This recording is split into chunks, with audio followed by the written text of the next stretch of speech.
सीताराम मंगल भवन मंगल हारी द्रवहु सुदशरथ अजिर बिहारी।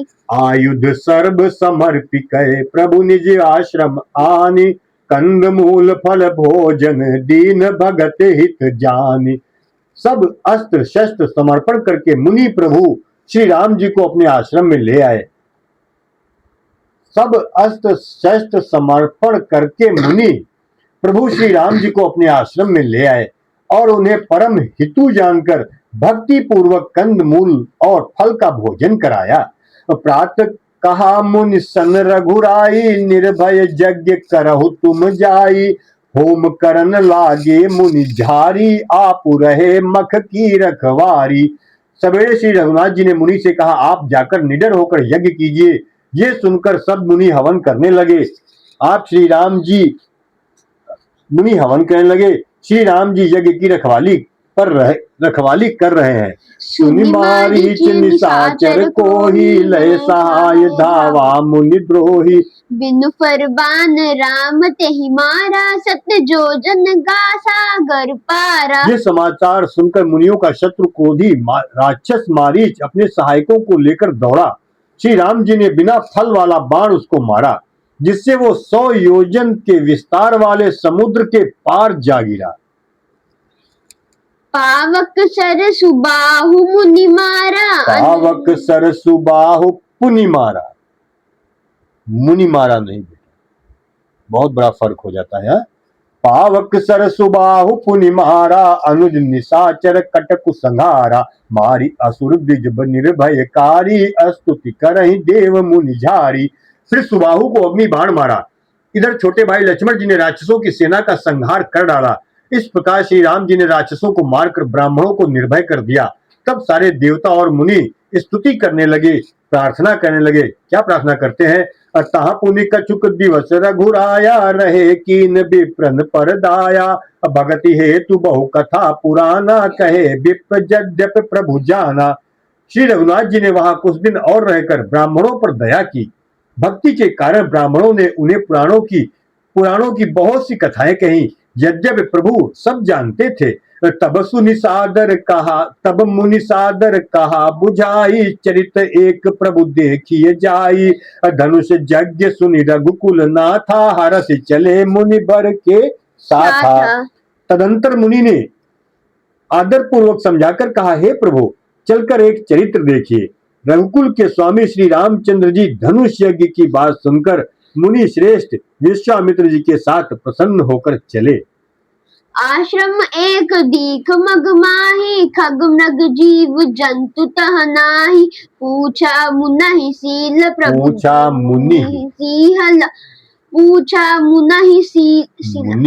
पूछा मुनि शिला प्रभु देखी सकल कथा मुनि कहा विशेषी। मार्ग में एक आश्रम दिखाई पड़ा। वहां पशु पक्षी कोई भी जीव जंतु नहीं था। एक पत्थर की शिला को देखकर प्रभु ने पूछा। तब मुनि ने विस्तार पूर्वक सब कथा कही। गो मंगल भवनीय मंगल हारी द्रवहु सुदशरथ अजिर बिहारी। गौतम नारी श्राप बस उपल देह धरि धीर। चरण कमल रज चाहति कृपा करहु रघुवीर। गौतम मुनि की स्त्री अहिल्या शापवश पत्थर की देह धारण किए है। बड़े धीरज से आपके चरण कमलों की धूल चाहती है। हे रघुवीर, हे राम जी, इस पर कृपा कीजिए। पर सतपद पावन शोक नसावन प्रगट भई तप पुंज सही। पर सतपद पावन शोक नसावन प्रगट भई तब पुंज सही। देखत रघुनायक जन सुखदायक सन्मुख होई कर जोरी रही। अति प्रेम अधीरा पुलक शरीरा मुख नहीं आवई बचन कही। अतिशय बड़भागी चरण लागी जुगल नयन जलधार बही। श्री राम जी के पवित्र और शोक को नाश करने वाले चरणों का स्पर्श पाते ही सचमुच वो तपो मूर्ति अहिल्या प्रकट हो गई। भक्तों को सुख देने वाले भक्तों को सुख देने वाले श्री रघुनाथ जी को देखकर वो हाथ जोड़कर सामने खड़ी रह गई। अत्यंत प्रेम के कारण वो अधीर हो गई। उसका शरीर पुलकित हो उठा। मुख से वचन कहने में नहीं आते थे। वो अत्यंत बड़भागिनी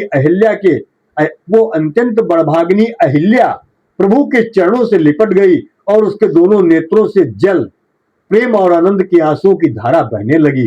धीरज मन की ना प्रभु कहु चीना, रघुपति कृपा भगति पाई। अति निर्मल बानी स्तुति ठानी, ज्ञान गम्य जय रघुराई। मैं नारी अपावन प्रभु जग पावन, रावण रिपुजन सुखदाई। राजीव बिलोचन भव भय मोचन, पाहि पाहि शरण ही आई। फिर उसने मन में धीरज धरकर प्रभु को पहचाना और श्री रघुनाथ जी की कृपा से भक्ति प्रदान की। तब अत्यंत निर्मल वाणी से उसने इस प्रकार स्तुति आरंभ की।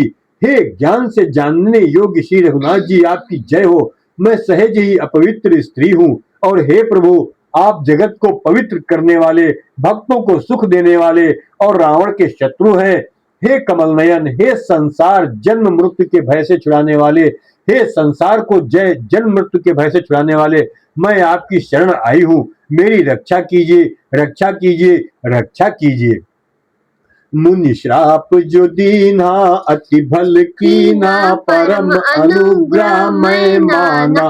देखो भरी लोचन हरि भव मोचन, इहै लाभ शंकर जाना। बिनती प्रभु मोरी मैं मति भोरी, नाथ न मांगौ बर आना। पद कमल परागा रस अनुरागा, मम मन मधुप करे पाना। मुनि ने जो मुझे शाप दिया सो बहुत ही अच्छा किया। मैं उसे अत्यंत अनुग्रह मानती हूँ कि जिसके कारण मैंने संसार से छुड़ाने वाले श्री हरि आपको नेत्र भरकर देखा। इसी आपके दर्शन को शंकर जी सबसे बड़ा लाभ समझते हैं।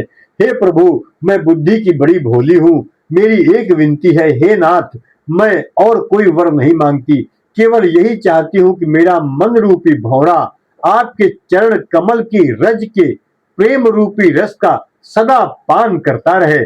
जेहि पद सुर सरिता, परम पुनीता, प्रगट भई शिव शीस धरी। सोई पद पंकज जेहि पूजत अज, मम सिर धरऊ कृपाल हरि। एहि भांति सिधारी गौतम नारी, बार बार हरि चरण परी।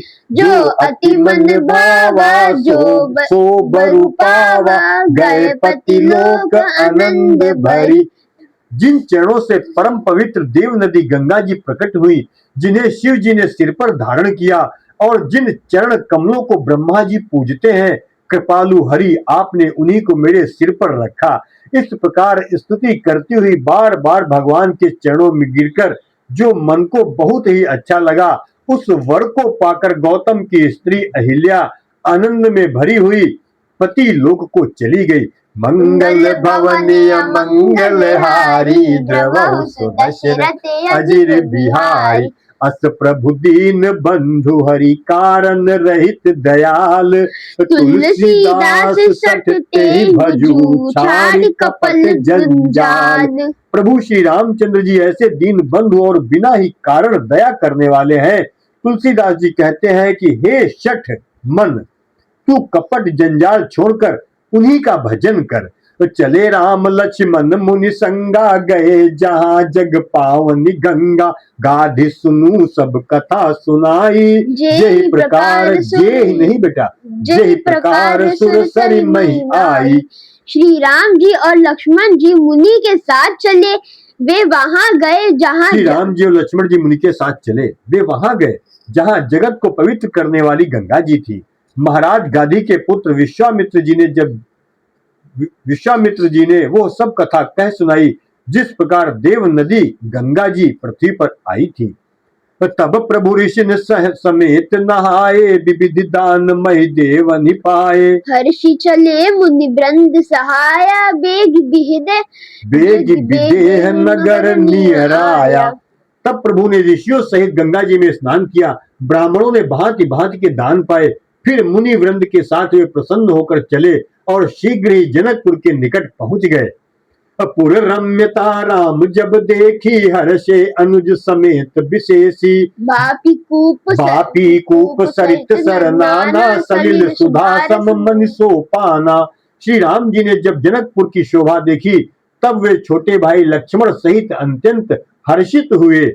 वहां अनेकों बावलियां, कुएं, नदी और तालाब हैं, जिनमें अमृत के समान जल है और मड़ियों की सीढ़ियां बनी हुई है। गुंजत मंजु मत रस भृंगा, कूजत कल बहु बरन बिहंगा। बरन बरन बिकसे बन जाता, त्रिविध समीर सदा सुख दाता।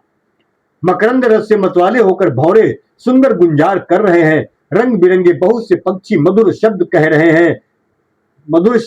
रहे हैं। रंग रंग के कमल खिले हैं। सदा सब ऋतुओं में सुख देने वाला शीतल मंद सुगंध पवन बह रहा है। मंगल भवनीय मंगल हारी, द्रवौ दशरथ अजिर बिहारी। सुमन बाटिका बाग बन, विपुल विहंग निवास। फूलत फलत सुपलवत, सोहत पुर चहुपास। सुमन बाटिका बाग बन, विपुल विहंग निवास। फूलत फलत सुपल्लवत, सोहत पुर चहुपास। पुष्प वाटिका, फुलवारी, बाग और वन, जिनमें बहुत से पक्षियों का निवास है। फूलते फलते और सुंदर पत्तों से लदे हुए नगर के चारों ओर सुशोभित हैं। बनई न बरनत नगर निकाई, जहां जाई मन तहाई लोभाई। चारु बजारु विचित्र अंबारी, मणिमय विधि जन स्वकर संवारी। नगर की सुंदरता का वर्णन करते नहीं बनता। मन जहां जाता है वहीं लुभा जाता है, रम जाता है। सुंदर बाजार है, मड़ियों से बने हुए विचित्र छज्जे हैं, मानो ब्रह्मा ने उन्हें अपने हाथों से बनाया है। धनिक बनिक बड़ धनद समाना, बैठे सकल वस्तु लय नाना। चौहट सुंदर गली सुहाई, चौहट सुंदर गली सुहाई, संतत रहाई सुगंध सिंचाई। कुबेर के समान श्रेष्ठ धनी व्यापारी सब प्रकार की अनेक वस्तुएं लेकर दुकानों में बैठे हैं। सुंदर चौराहे और सुहावनी गलियां सदा सुगंध से सिंची रहती है। मंगलमय मंदिर सब केरे, चित्रित जनुरतिनाथ चितेरे। पुर नर नारी सुभग सुचि संता, धर्मशील ज्ञानी गुणवंता। सबके घर मंगलमय हैं और उन पर चित्र कढ़े हुए हैं, जिन्हें मानो कामदेव रूपी चित्रकार ने अंकित किया है। नगर के सभी स्त्री पुरुष सुंदर, साधु स्वभाव वाले, धर्मात्मा, ज्ञानी और सभी गुणवान हैं। अति अनूप जहाँ जनक निवासु, बिथ कहीं विबुध बिलासु। होत चरित चितकोट बिलो की, सकल भुवन शोभा जनुरो की। जहाँ जनक जी का अत्यंत अनुपम सुंदर निवास स्थान है, महल है, वहां के विलास ऐश्वर्य को देखकर देवता भी थकित स्तंभित हो जाते हैं। मनुष्यों की तो बात ही क्या, राजमहल के परकोटे को देखकर चित्त चकित हो जाता है। ऐसा मालूम होता है मानो उसने समस्त लोकों की शोभा को रोक कर रखा है। मंगल भवनीय मंगल हारी, द्रवौ दशरथ अजिर बिहारी। धवल धाम मुनि पुरट पट, सुघटित नाना भांति। सिय निवास सुंदर सदन, शोभा किमि कहीं जात। सीताराम।